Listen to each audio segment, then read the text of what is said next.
Peace and blessing of Almighty One God on all of you. Dear friends, my name is Dr. Abu Abdullah and I am a researcher in scriptures, religious scriptures like Quran, Bible, Torah, Veda. We are talking about the contribution of Muslims in art and science in medieval time, golden time. So this is the next lecture on architecture. Contribution of Muslim in architecture. We are talking about Iran. Architecture in Iran is distinguished for its refinement and delicacy, contrary to the huge and massive monuments built by the Mughals and Turks. Iranian Persian architecture has a gracefulness all its own. Persian Muslims, who formed the vanguard of all the cultural and artistic movements in Islamic world, introduced many innovations and beautiful design in architecture. Unfortunately, Persia has never been the seat of any of the Islamic Khilafats or great empire. Hence, one does not come across big palaces, mosques, and other grand buildings as are found in Baghdad, Damascus, Istanbul, Cairo, Cordoba, and Delhi. But in spite of this handicap, Persia didn't lag behind in producing some of the greatest intellectual and artistic luminaries of the Islamic world, and whatever architectural monuments are found in Persia have their own peculiar charm and styles. In Islamic countries, such buildings as monasteries, mosques, tombs, and palaces are found in large number.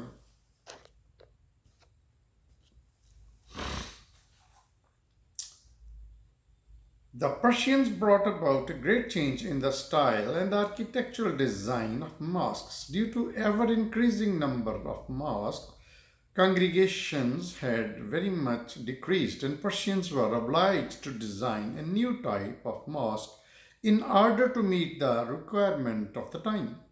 This is called the Persian type of mosque, which had a madrasa, means school, attached to it.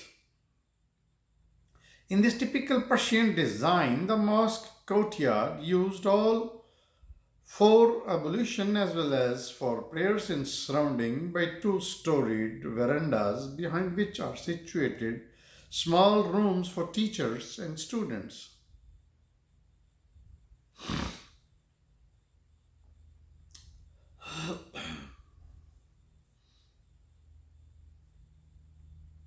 From the middle of each side run open halls, open to the front and the roof with the wall of ogee arches. Each hall called Iwan, containing mihrab and minbar serves as lecture room. Such Iwans twice as Shah are the adjacent part of buildings are splendidly ornamented and flanked by small minarets. A smaller Ivan of same type serve as the gateway. The main Ivan is crowded. So the main Ivan is crowned with a dome narrowed at the bottom, and it contains the founder's tombs or mihrab. Writing about these mosques, a well-known European writer says, with their slender minarets, their magnificent Ivans and gateways, and their lofty domes, these buildings are among the most astonishing buildings of the East. The walls of these mosques are always overlaid with mosaic of dull or glazed bricks and smooth tiles of various colors, which are artistically decorated with lines of curved Arabic script and flowers or biscuits. The slender pillars immensely added to the charm of the buildings. Unfortunately, these buildings are in a state of decay. The most celebrated of this type are the Blue Mosque of Tabriz and the Masjid Shah at Tabriz, which were constructed in the 15th century AD. Other mosques of similar or slightly older type are the greatest mosque of Vermen in 1322 AD, that of Isfahan 11 to 14th century, the mosque containing the tomb of Imam Raza at Mashhad 1418 AD, and the Masjid Shah at Isfahan in 1600 AD. In the Juma Mosque of Isfahan, in the Jamia or Juma, a quadrangle surrounding with four Ivans of Persian madrasas or schools was added to the old period mosque. This mosque was originally built in pillared mosque and frequently enlarged and as usual was surrounded with bazaars. The ancient Friday mosques have not survived in Persia except a few old parts standing in great complex of buildings that form the great mosques of Isfahan and Shiraz. Abu Muslim in the reign of Caliph Mamun built two big mosques in Merv and Nishapur, of which the latter was built on pillars of wood and designed in typical Persian style. The old mosque of 10th century AD has survived in Nizin, an old deserted city of Isfahan. The Ivan and Mahrab court was added to the mosques of Persia in 11th century. The Friday Mosque of Isfahan, built in 12th century AD, is one of the finest and largest congregational mosques of the East. This is built of bricks and decorated with plastered reliefs and polished tiles. Its minarets, being cylindrical in shape and placed in pairs, are covered with glazed tiles and are not very high. It was in Persia that the art of ornamentation and the arabesque and architecture was most developed, and Persians made the greatest use of glazed color tiles in their buildings. From the 11th century onward, Persia and India made the greatest advancement in architecture, and Persia developed its own style.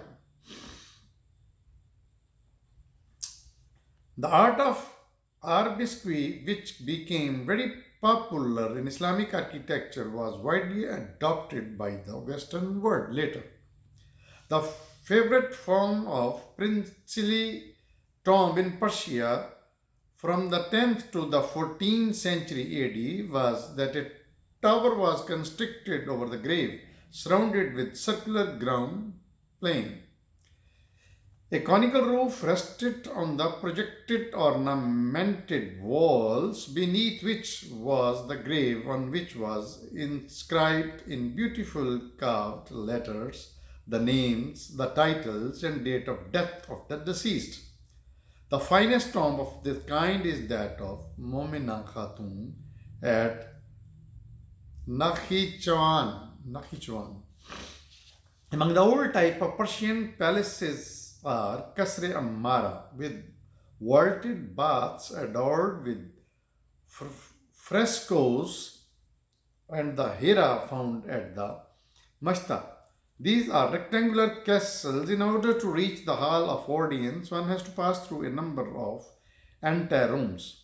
Attached to the hall are prince's apartment and the harem. At the back is a private garden, and soldiers' quarters are on both sides.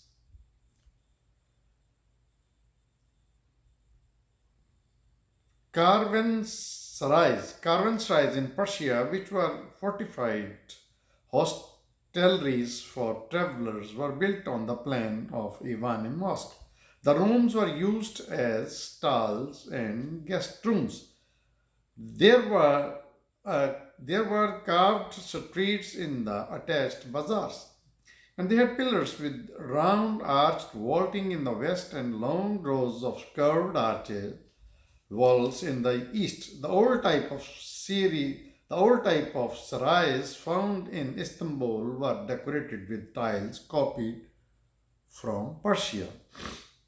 Almost all the old Persian bridges have disappeared. The two are very beautifully bridged, joining Isfahan and Zulfa, constructed in the 17th century. It still exists and have two-storied superstructured and pavilions. Private houses are of various types. Reception and living rooms are separated from female apartments, and a second courtyard is provided for them. There are different devices for cooling apartments in the east and west. In the Mediterranean countries, where water is in plenty, there are constructed half-dark inner walls containing springs, while in dry Persia and Iraq there are underground summer apartments with projecting ventilators. A dome is the favorite feature of Islamic architecture. In Cairo it was pompous, while in Persia it was bulbous and curved with glazed tiles. The cylindrical shaped minarets of Persia were not much used in other Islamic countries. The Muslim countries mostly horseshoe or pointed horseshoe arches were designed. The semicircular or two-centered arches were not much employed. The typical Persian arch, of which the springing curve turns into straight lines, was commonly used in Persia for a long time and at times resembled the Tudor arch. Battlements in the buildings were fully decorated with floral forms or cut into satis. The windows of old Persian buildings were carved with lattice work in which colored glasses were fixed. The Persia buildings are generally made of bricks and glazed tiles. Two are frequently used here. These tiles were primarily of geometrical forms, but later diverse floral forms were introduced. One of the most popular branches of Muslim architecture is that of ornamental writing, which is employed with great success in the decorating of mosques, tombs, and palaces, where lines from the Holy Qurans are curved or inlaid round domes and minarets, doors, and arches. Persians developed this art to a great extent and widely used ornamental writings in the decoration of tombs and mosques. In beauty and grace, in design and simplicity, Muslim architecture is superior to any in the world. The Mughal architecture in East Pakistan, now called Bangladesh. So we are now talking about Mughal architects in Bangladesh. The great Mughals, who splendidly ruled over the Indo-Pak subcontinent for more than 4 centuries, are known as the greatest builders in the history. Their ancestor Babur, who was he founded a vast empire in which while in prosperity and splendor the great caliphs of Abbasid and Umayyads in the Spain. Delhi, their metropolis, along with Baghdad and Constantinople, Cairo, and Cordoba, was considered one of the finest cities of the known world. The Mughals, who are well known for their pomp and pageantry, have raised some of the most magnificent architectural monuments in the East. Delhi houses the splendid Jamia Masjid, Grand Mosque, the majestic Red Fort, and the matchless Pearl Mosque, all built by the Mughal Emperor Shah Jahan. He is also the distinguished builder of the immortal Taj Mahal in Agra. In Lahore stands the magnificent Badshah Mosque, King's Mosque, built by the celebrated Emperor Aurangzeb. Dhaka, which had the privilege of being the headquarters of the Mughal viceroy governing the eastern provinces, possesses the same striking Mughal buildings. The earliest contacts of the Mughals with the eastern provinces may be traced back to the close of 16th century AD, when Afghans who dominated over these parts yielded to the Mughals and established their headquarters at Tanda near Gaur, about 15 miles southwest of Malda in West Bengal.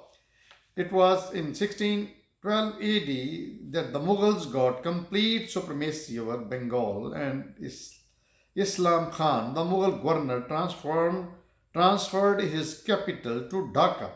This caused a great change in the life of Bengal and added immensely to the prosperity of the people.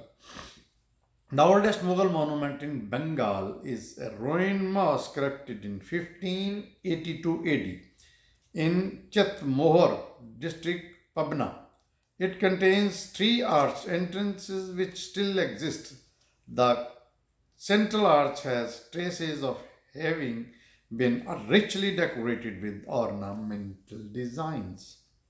Another monument of the same period is a mud fort constructed in 1595 AD by Raja Man Singh, the Bengal governor of Mughal Emperor Akbar, at Nagar in Bogra district.